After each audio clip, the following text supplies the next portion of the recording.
Assalamualaikum warahmatullahi wabarakatuh. Alhamdulillah alladzi khalaqas samawati wal ard wa huwa ala kulli syai'in qadir. Asyhadu an la ilaha illallah wahdahu la syarika lahu wa asyhadu anna Muhammadan abduhu wa rasuluh. Allahumma shalli ala Muhammad wa ala Muhammad.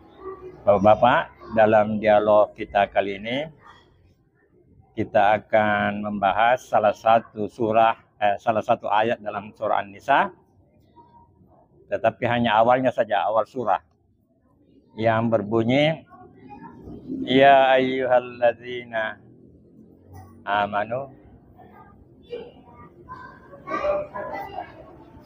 la taqrabus sholata wa antum sukar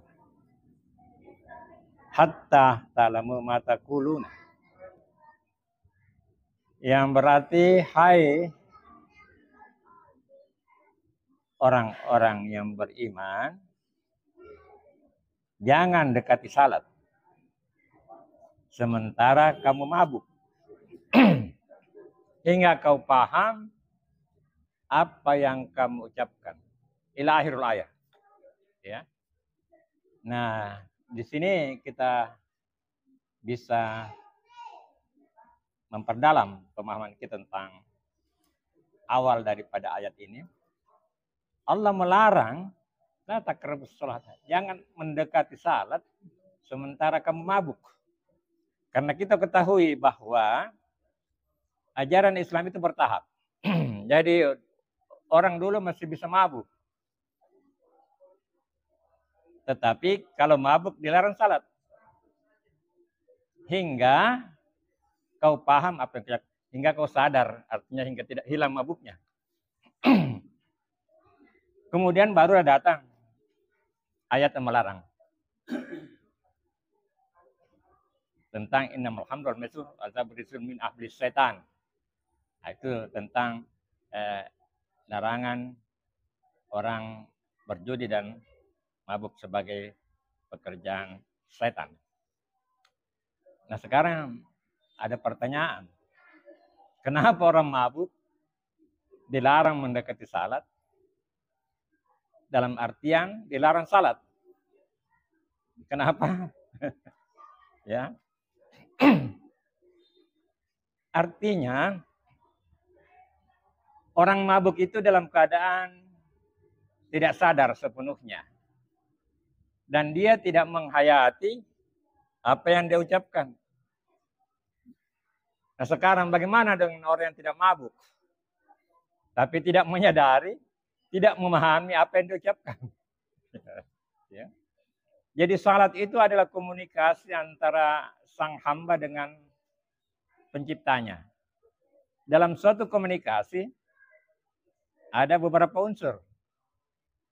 Komunikator yang menyampaikan, kemudian sasaran komunikan, kemudian ada media, ada sarana, kemudian ada pesan. Nah, kalau orang mabuk atau orang yang tidak paham apa yang diucapkannya, tentu tidak memenuhi persyaratan komunikasi efektif. Ya. Yang menerima Allah paham itu, tapi yang menyampaikan tidak paham. Padahal salat itu adalah komunikasi antara sang hamba dengan Tuhannya. Ada namanya body language, komunikasi dengan fisik, dan komunikasi dengan hati. Jadi ini pengalaman saya sebagai tim penguji dari salah satu lembaga pendidikan. Banyak itu yang mengikuti ujian yang saya uji. S1, S2, S3 belum. Saya tidak tahu apakah kondisinya sama. Mayoritas, jadi bukan minoritas, Pak. Mayoritas tidak paham dengan makna doa yang dibaca dalam salat. Mayoritas. Itu pada calon-calon pegawai, calon-calon guru. Jadi ini suatu gambaran bagaimana keadaan masyarakat kita yang salat dengan tidak paham apa yang diucapkan. Padahal itu suatu komunikasi. Alhamdulillah kita ikut pengajian ini rata-rata paham. Jadi saya biasa katakan, kau tidak pernah salah. Kaget dia. Tidak, saya salat. Sebenarnya tidak, kau tidak salat. Yang salat hanya tubuhmu. Hanya badanmu saja yang salat. Insan asli yang ada di dalam itu tidak salat. Karena tidak dihayati. Dan banyak yang menangis. Saya bilang mudah-mudahan air matamu itu air mata penyesalan. Sehingga kau belajar. Karena itu tidak lama sebenarnya. 1 hari atau 1 minggu kau sudah paham itu. Jadi ada beberapa yang kami nyatakan lulus tapi bersyarat. Tuh, 1 bulan, 3 bulan, paling lama 6 bulan paham dengan doa pendek. Baca dalam salat. Dan rata-rata mereka bisa. Bahkan ada 1 calon pegawai lulus di bagian lain, tapi agama Islam, kebetulan saya penguji agama Islam, saya nyatakan Anda lulus bersyarat. Dia buat perjanjian. Bila saya diterima, saya akan berusaha memahami doa dalam salat. 3 bulan. Tidak sampai 3 bulan, Pak. Dia datang menghadap. Dan saya tes, dia paham. Mulai takbir ihram, ya. Kalau sunnah, kalau surah itu sunnah, ya. Tapi bagusnya kalau dipaham. Makanya ada surah-surah pendek. Dia paham. Saya bilang bagaimana dengan salat? Bilang, Pak, saya nikmati salat itu sekarang. Jadi dia nikmati, Pak. Kalau dulu kamu salat itu salat lagi, salat. Jadi beban. Begitu dia paham makna doa dalam salat, dia nikmati, Pak. Dia nikmati salatnya. Karena dia sadari dia berkomunikasi dengan Allah. Allah tidak akan menjawab dengan lisan, karena itu bukan sifatnya Allah. Tapi kita punya perasaan dingin-dingin. Nikmat. Jawaban Allah. Dan anak itu tadi dia rasakan nikmat waktu salat dengan memahami doa dalam salat. Ya.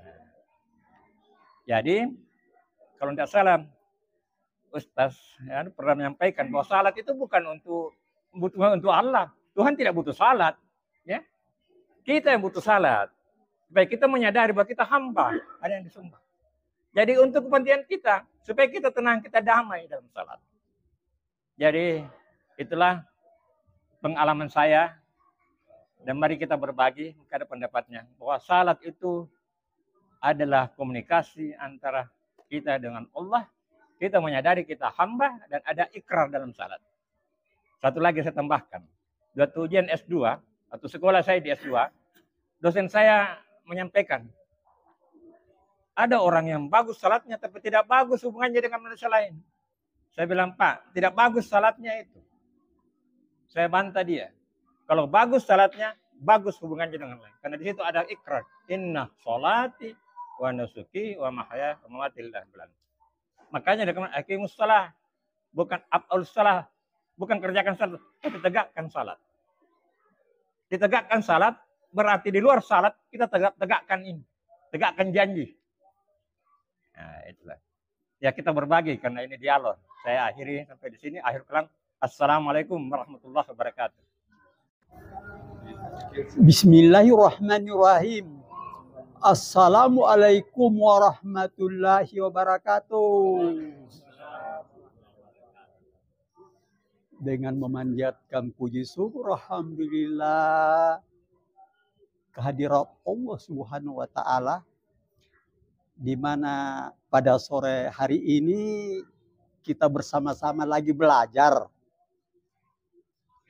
Memang kalau kita lihat ayat ini An-Nisa 43 sangat menarik.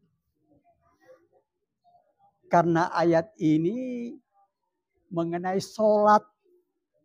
Sebagaimana kita ketahui bahwa sholat itu sangat penting.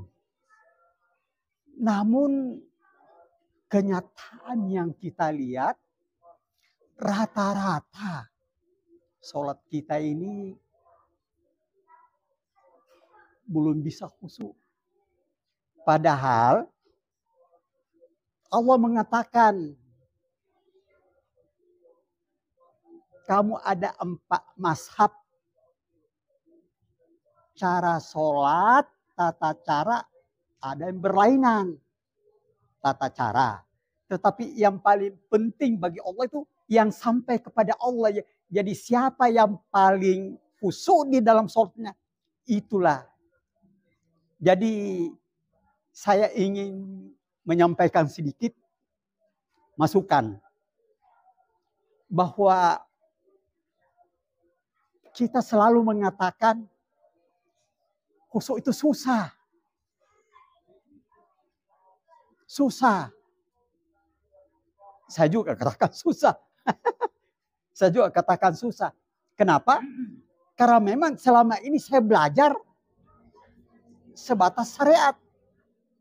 Tapi begitu saya mempelajari hakikat makrifat, oh rupanya bisa Pak. Orang sholat khusyuk. Bisa. Kenapa? Karena sudah terbukti para wali Allah, para orang saleh, karena mereka mengikuti Rasulullah, sehingga mereka bisa khusyuk. Kalau kita permasalahan, termasuk saya ya, karena memang dari ustaz dan ulama yang menyampaikan kepada saya, khusyuk memang itu enggak bisa. Nah, memang saya juga sekarang belum khusyuk. Tapi sekarang dalam proses, saya akan berusaha bagaimana caranya agar saya bisa khusyuk. Dan ternyata khusyuk itu bisa. Di sini saya ingin sampaikan Bapak-Bapak sekali, bagaimana caranya bisa khusyuk. Kita menengok kembali. Rasulullah akan mengatakan, ikuti saya. Ikuti saya. Untuk mengikuti Rasulullah, apanya harus diikuti? Kita harus melihat dulu. Rasulullah itu mulai dari kecil sudah termasuk orang jujur. Orang baik, selalu berbuat baik. Kemudian setelah usia 25 tahun, setelah kawin, dia kawin dengan seorang yang kaya lagi. Tahu nggak? Dari kekayaannya itu digunakan untuk berbuat baik. Mulai dari usia 25 sampai usia 40 tahun. Apa yang dilakukan itu? Berbuat baik. Di sini berbuat baik Bapak-Bapak sekalian. Sebenarnya ini dalam rangka untuk memperbaiki akhlak.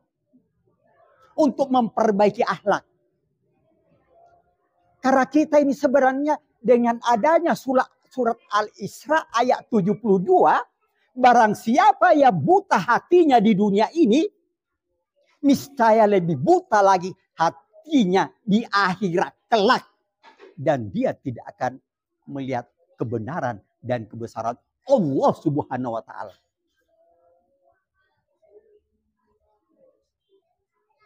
Ini surat Al-Isra. Ini hanya jarang diungkap, jarang.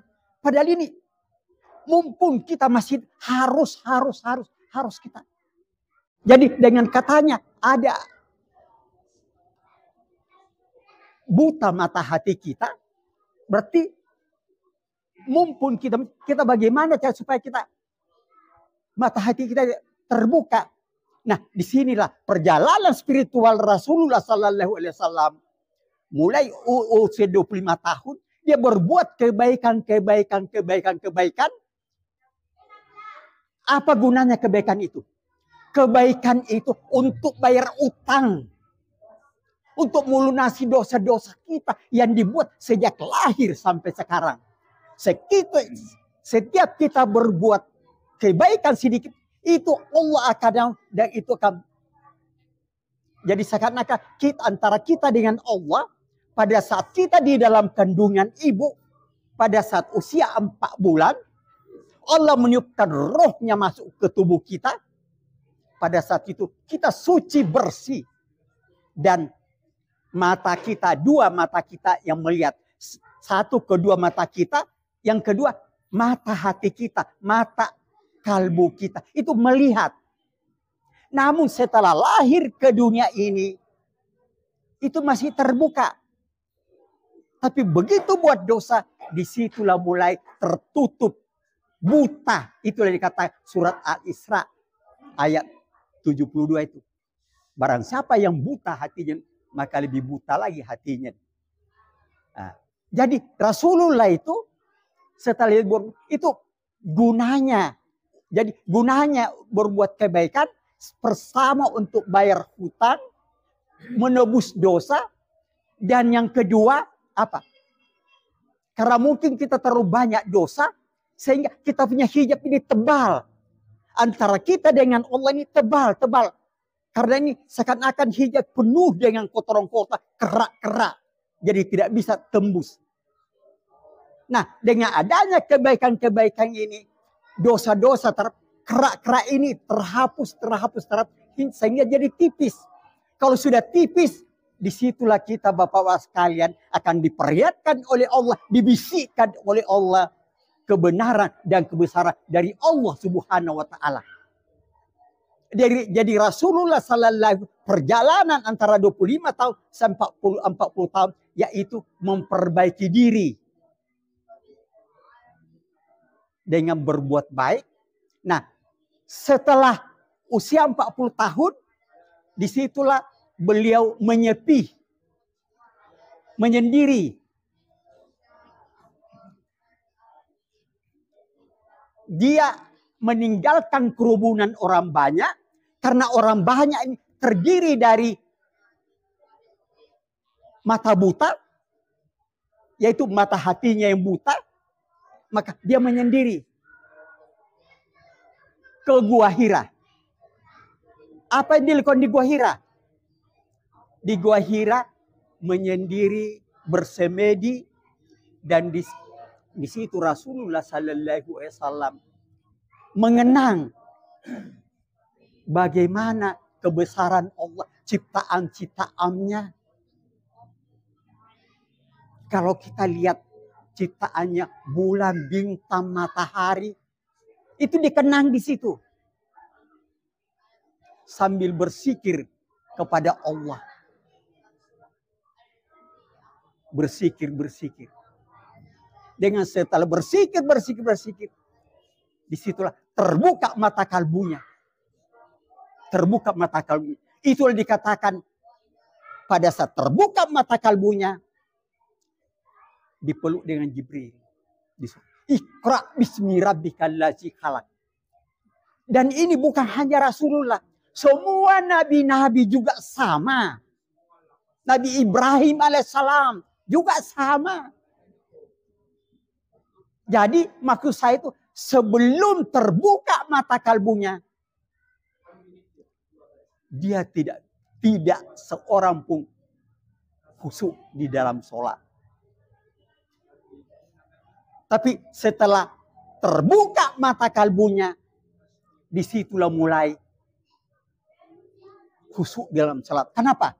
Karena pada saat itu beliau, Rasul itu sudah bertemu dengan rahasia-rahasia yang ada di dalam diri kita. Karena di dalam diri kita Bapak-Bapak ini rahasia-rahasia ini betul-betul ya. Jadi karena waktunya ya nanti saya akan bahas lagi Bapak sekalian. Tapi yang jelas khusyuk itu satu orang pun tidak ada khusyuk kalau belum terbuka mata kalbu kita. Makanya itu mumpung kita masih bernapas, usahakan agar mata kalbu kita terbuka, mata hati kita terbuka agar kita bisa khusyuk. Jadi semua nabi, semua para wali Allah, semua orang saleh itu sudah terbuka mata kalbunya. Saya kira ini yang saya sampaikan. Terima kasih. Wassalamualaikum warahmatullahi wabarakatuh. Bismillahirrahmanirrahim. Alhamdulillah kita sempat bertemu lagi kembali. Malam ini tadi kan kita fokus masalah salat. Saya mau mengulas sedikit dasar hukumnya barangkali. bukan tata pelaksanaannya, bukan usuknya, tapi nanti saya tanya juga. Sejak remaja kita sering mendengar bahwa perjalanan Nabi dari Masjidil Haram ke Masjidil Aqsa, naik ke langit ke Sidratul Muntaha, menerima perintah salat. Ada yang mengatakan 50 dan sebagainya, dan itu pun menjadi perdebatan antara para ulama. Ada yang mengatakan 50 ini tidak jelas. Tapi yang ada sampai sekarang kita ini adalah 5 waktu.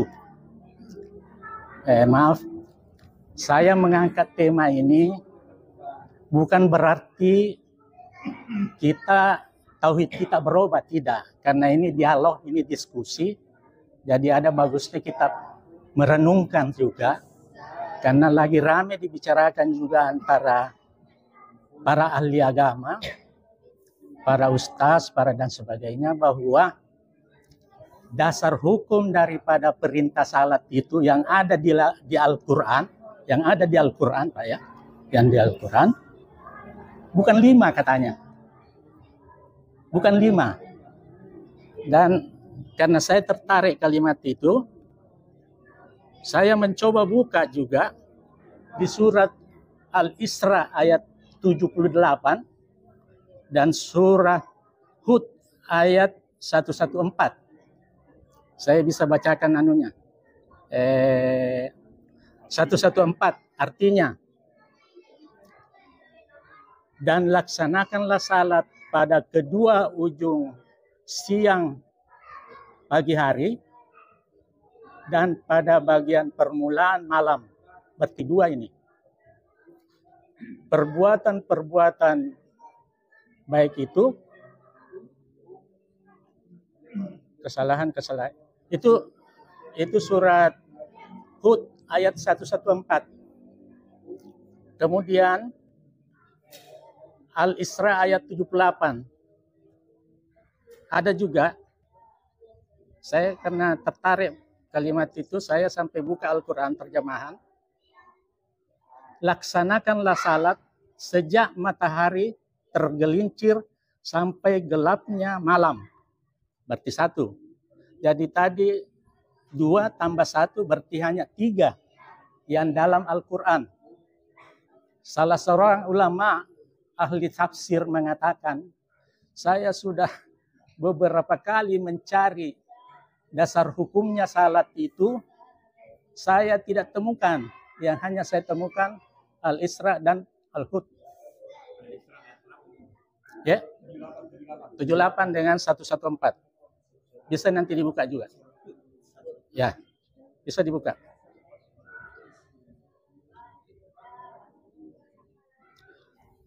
Al-Isra ayat 78 dan surat Hud ayat 114.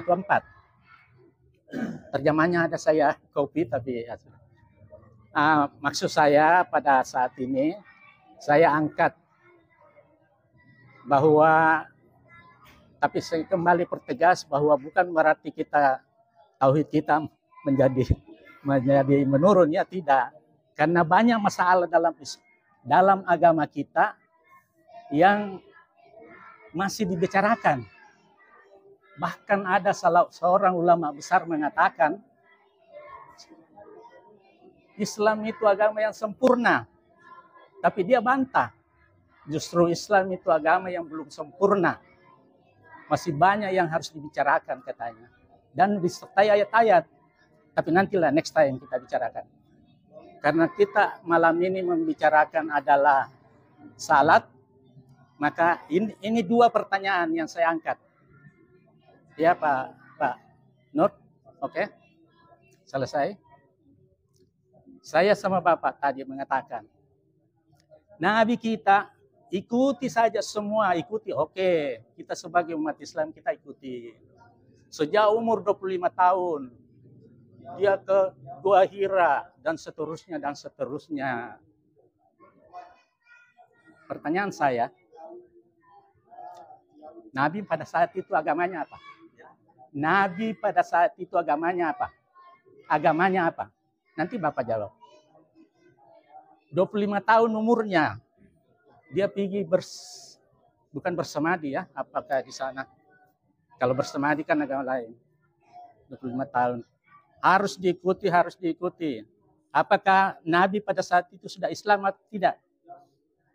Tidak, saya tanya Bapak. Saya tidak mau komentari. Ya, nanti Bapak jelaskan karena katanya ikuti saya. Pada zaman jahiliyah itu, toh, ya tahulah bagaimana kondisinya jahiliyah pada waktu itu. Bahkan waktu Nabi juga menikah dengan Khadijah, Khadijah agamanya apa? Bismillahirrahmanirrahim. Assalamualaikum warahmatullahi wabarakatuh. Alhamdulillah wassalatu wassalamu ala rasulillah. Ya, pertama-tama kembali kami ucapkan terima kasih atas kesempatan yang diberikan untuk bertanya. Ya, tentang sholat ini memang tidak cukup waktu untuk dibahas ya, karena banyak aspek yang bisa dibahas. Ini saya tidak mungkin ini tidak terkait langsung, tapi mungkin secara tidak langsung juga terkait.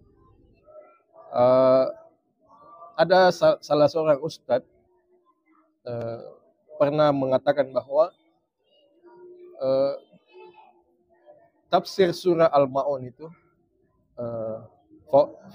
auzubillahi minasyaitonirrajim fawailul lil musallin allazina hum an salatihim sahun.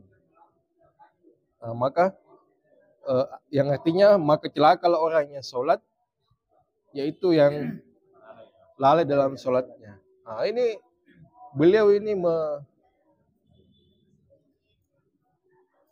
mengatakan ini yang lalai ini bisa banyak sekali.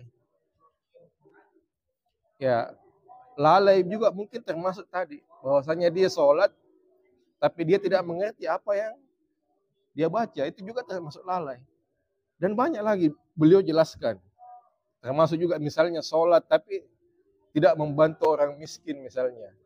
Sholat tapi korupsi misalnya.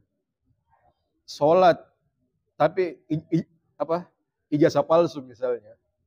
Sholat tapi membiarkan negaranya itu dikuasai asing misalnya. Banyak sekali yang lalai di situ. Ya, termasuk juga ini yang saya dan kita katanya semua kena ini. Sholat tapi membiarkan saudara-saudaranya dibantai oleh Israel. Bagaimana bisa 120 negara tunduk pada 2 negara? Kita sholat ini, Pak. Nah, itu ini bukan saya bilang ya, Ustaz itu yang bilang. Maka selalu ramai, Madinah selalu ramai. Tapi kenapa tidak bisa kita hentikan ini pembantaian? Apakah kita tidak termasuk orang yang lalai dalam sholat kita? Karena sholat tapi tidak memberikan efek. Sholat tapi pembiaran terhadap kezoliman itu juga katanya termasuk lalai. Ini yang saya mau tanyakan, apakah betul? Jadi termasuk kita semua ini failul musallin begitu. Ya, itu mungkin demikian. Wassalamualaikum warahmatullahi wabarakatuh. Baik, tadi begitu bagus pertanyaannya. Dan memang setelah kita bahas ini, memang pertanyaan itu memang harus diungkapkan seperti itu, bahwa itu kan Rasulullah pada saat usia 25 tahun, 40 tahun, itu kan belum ada Islam. Ya kan? Tetapi ingat, sesuai dengan surat Al-Baqarah 131, 132, 133, Allah berfirman, hai Ibrahim, berserah dirilah. Ibrahim, saya berserah diri kepada Allah beserta seluruh alam semesta. Kata-kata ini Nabi Ibrahim alaihissalam, dia teruskan kepada putranya Ishak, Ismail, dan kepada Yakub. Yakub lagi menyampaikan. Jadi dengan kata lain bahwa mulai dari itu memang sudah ada. Tahu nggak apa arti daripada berserah diri? Berserah diri itu melaksanakan semua perintah Allah seutuhnya, menjauhi larangan seutuhnya, dan menerima takdir baik maupun takdir buruk. Ini, jadi hubungannya dengan itulah yang permasalahan. Kenapa Nabi Ibrahim itu di lingkungannya itu banyak menyembah berhala, tapi Nabi Ibrahim tidak kepada Tuhan yang termasuk Nabi Muhammad juga. Itu jadi di situ ada yang menyembah berhala, tapi dia tidak menyembah berhala. Assalamualaikum warahmatullahi wabarakatuh. Jadi menanggapi pertanyaan Pak Andi dan komentar dari Ustaz. Jadi Islam itu dia kata sin lam mim, berserah diri. Hakikatnya sejak Nabi Adam sudah ada Islam. Tapi namanya agama itu barulah disebut Islam, jatuhnya Nabi Muhammad SAW. Syariah yang berlaku pada saat itu adalah syariatnya Nabiullah Ibrahim. Jadi ajarannya Ibrahim itu kan sama dengan Taurat. Tapi intinya kan Ibrahim yang menjadi patokan ya. Hanifan, berserah diri hanya kepada Allah. Muhammad Rasulullah memang dia belum menerima wahyu, tapi dia sudah mengikuti syariatnya Nabiullah Ibrahim. Bapaknya itu namanya Abdullah. Apa artinya Abdullah itu? Hamba Allah. Jadi Allah sudah dikenal sejak dulu. Namanya dalam bahasa Arab Abdullah. Bapaknya Rasulullah SAW Abdullah. Yang berarti hamba Allah. Nah itu. Jadi tapi masih mengikuti syariatnya Nabi Ibrahim. Dan diteruskan oleh Taurat dan Injil. Kan satu jajaran itu semua itu. Jadi semua nabi itu berserah diri kepada hakikatnya semua nabi itu Islam. Tetapi belum namanya. Baru di waktu Rasulullah Islam. Nah sekarang ini mengenai salat itu. Jadi kita punya pegangan. Itu yang ditinggalkan Rasulullah adalah Quran dan hadis. Quran itu hanya garis besarnya. Penjelasannya di hadis. Di sini dia katakan, aqimus sholata, aqimus sholata lidunulih samsi. Tegakkan salat sejak bayang-bayang lebih panjang daripada film kita. Ya, ila sampai malam hari, sampai fajar. Jadi waktu salat itu adalah mulai dari lohor sampai subuh. Yang tidak ada salat fardu adalah setelah matahari terbit sampai bayang-bayang itu. Penjelasannya ada di ya. Tetapi memang paham macam-macam. Kalau Syiah itu dia hanya salat 3 kali, tapi digabung. Jadi lohor dengan asar digabung. Kemudian maghrib dan isya digabung. Kemudian dia salat subuh. Jadi 3 kali dia melakukan salat, tapi 5 kali juga. Nah adapun yang itu, yang bolak-baliknya Rasulullah hijrah itu, ada yang mengatakan itu hanya motivasi saja. Sebenarnya Allah itu sudah menentukan 5, tapi value-nya, nilainya seakan-akan 50. Jadi 5 salat, tapi seakan-akan 50. Nah, ya. Jadi itu ada kata yang bolak-balik itu, ada yang menganggapnya itu hanya satu bahan untuk motivasi. Karena Allah itu kan sudah jelas mengetahui siapa yang lebih mengetahui Allah daripada Musa. Makanya tahu kalau kita bertanya, apakah siapa lebih mengetahui tentang kemampuan seorang hamba itu? Musa atau Allah? Allah mengetahuinya. Tapi itu ada cerita begitu, bolak-balik itu. Itu hanya merupakan motivasi saja. Ya, intinya itu 5 itu. Disinilah perintah salat itu diterima oleh Nabiullah Muhammad di saat kemudian. Dan intinya itu adalah at-tahiyatul lillahi wassalawatut thayyibah. Ketika berada di tempat yang nikmat itu, hanya itu yang bisa diucapkan Rasulullah. Segala penghormatan, kesejahteraan, kebaikan. Assalamualaikum ya Nabi wa rahmatullah. Dijawab oleh Allah. Assalamualaikum. Selamat atas ya Nabi, rahmat dan berkat. Nyambung Rasulullah, dia ingat kita. Assalamualaikum warahmatullahi wabarakatuh. Orang-orang saleh. Dan dia lanjut, asyhadu an la ilaha illallah. Allah melanjutkan, asyhadu anna Muhammadar Rasulullah. Oh Muhammadar Rasulullah. Dan Muhammad Rasul. Ya itulah dapat tilas. Dapat tilas yang kita pakai dalam ayat tahiyat. Dapat tilas artinya Rasulullah menghadap ya Allah SWT. Kita lanjut. setelah yang ini. Yang satu. Jadi Quran ini hanya memuat garis besarnya. Jadi Quran ini memuat garis besarnya. Penjelasannya itu pada hadis. Jadi secara rinci memang salah itu tidak dibahas di Quran, tapi di hadis dibahas itu. Mengenai agama itu sempurna atau tidak, sebenarnya sudah sempurna ini agama. Beragama kita yang tidak sempurna. Agama ini sudah sempurna. Sebagaimana dikatakan, aku telah rela dalam ayat terakhir itu yang turunkan Islam sebagai agamamu. Jadi sudah sempurna lah. Jadi dalam usia Nabiullah 63 tahun itu dengan membawa risalah 23 tahun itu sudah sempurna. Hanya cara beragama kita yang tidak sempurna. Ya itulah. Tapi ajaran agama, tapi perbedaan memang akan tetap ada.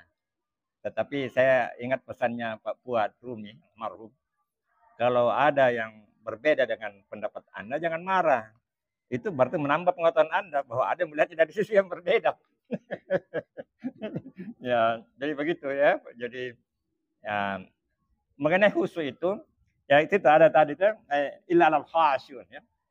Wa innal kabiratun. Memang berat. Allah katakan berat. Illa adalah khasyun. Alanya sunun annahum mulaqu rabbi wa annahum ilaihi rajiun. Yang yakin akan pertemuannya dengan Allah. Dan khusyuk itu Allah yang menentukan, Pak, bukan kita. Kita hanya berusaha. Hanya kita berbuat yang terbaik. Allah lah yang menentukan bahwa kita khusyuk atau tidak. Karena itu tidak boleh juga kita menilai bahwa dia khusyuk salah. Kita juga ya Allah. Saya khusyuk. Kita berusaha saja. Manusia memang adalah tugasnya untuk berusaha. Hasilnya itu urusan Allah. Faiza barakta fansab wa ila rabbika farghab. Lakukanlah secara sistematis dan kepada Allah lah kamu berharap. Jadi semua yang kita lakukan ini menghadapkan ridha Allah. Saya terkesan dengan salah satu wawancara baru-baru ini. Dia tuh juara taekwondo nasional, internasional. Perempuan, turunan Cina, Pakistan. Dia hanya gembira 1 menit. Kemudian dia berpikir, what's next? Apa berikutnya? Jadi kita punya tujuan sebenarnya ini adalah yaumil akhir. Wabtagi mimma atakallahu daral akhirah. Wala tansa nasibaka minad dunya. Wa ahsin kama ahsanallahu ilaik. Wala tabghi fasada innallaha la yuhibbul mufsidin. Jadi tujuan akhir. Jadi kejuaraan itu hanya proses. Kita kadang-kadang asik pada suatu proses. Dia ingin kaya. Setelah kaya dia nikmati kayanya, padahal itu belum. What's next? Apa berikutnya? Ini sejalan dengan falsafahnya orang Makassar itu. Ambat tu pendaku lampa. Letu pendaku joka. Atau si Pinkape, penulis terkenal mengatakan, begin from the end. Mulai dari akhir. Jadi segala sesuatu pekerjaan bagusnya kita mulai dari akhir. Apa tujuan kita? Nah kita orang Islam ini tujuan kita adalah akhirat. Adapun kekayaan apa yang kita miliki itu hanya proses. Ada lanjutannya.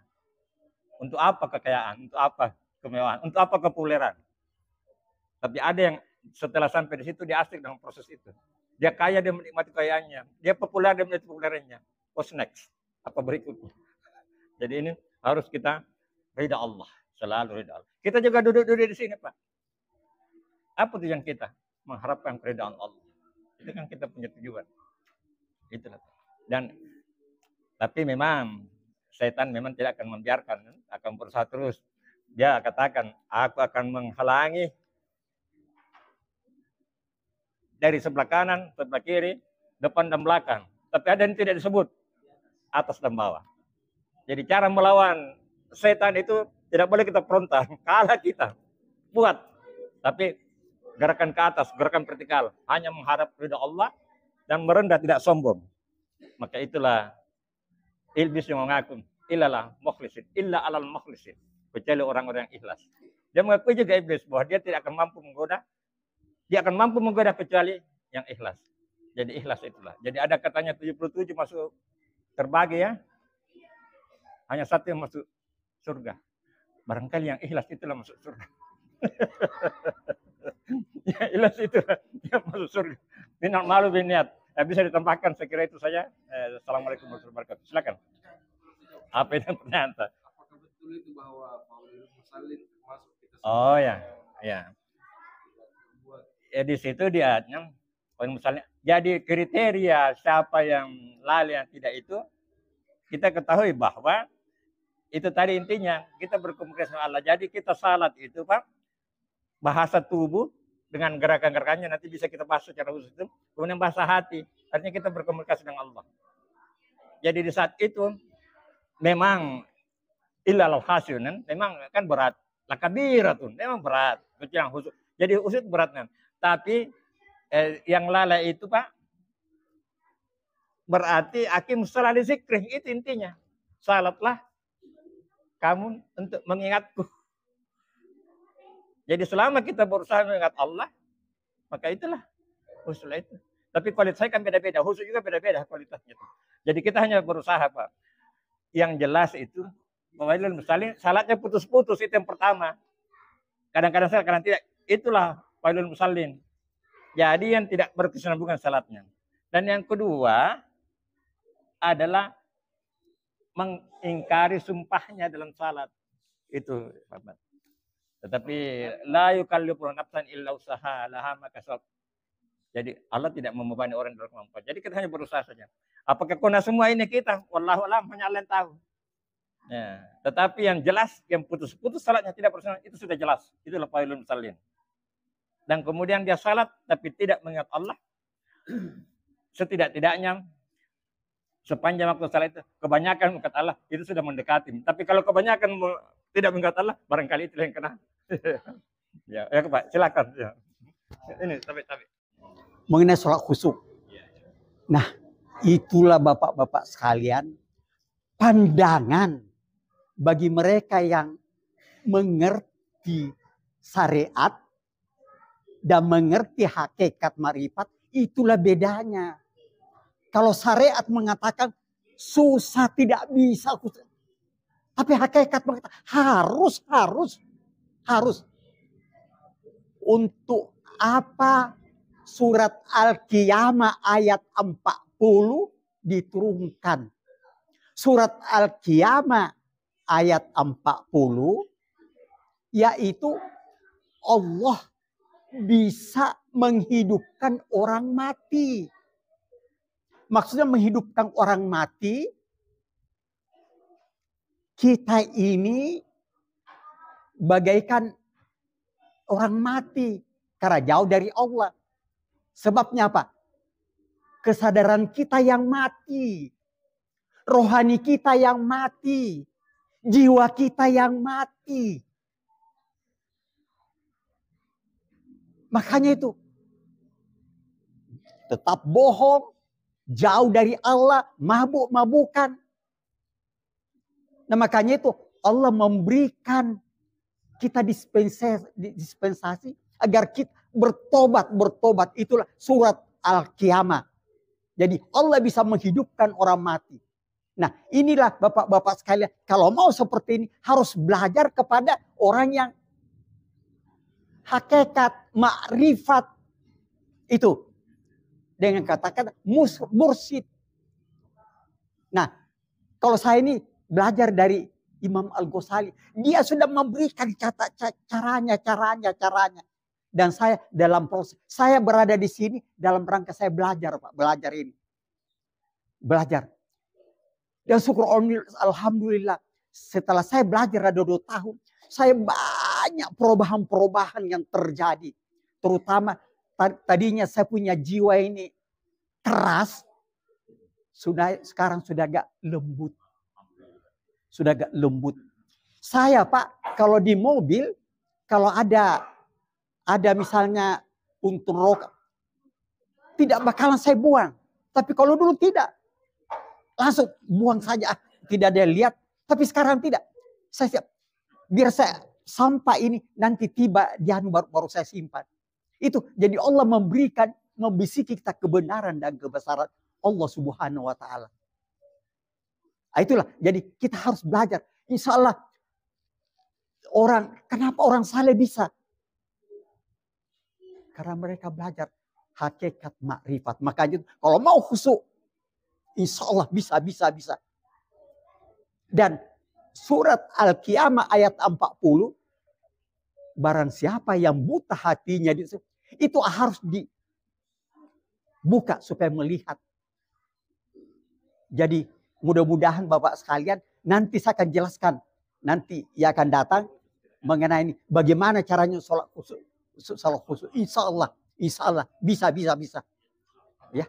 Wassalamualaikum warahmatullahi wabarakatuh.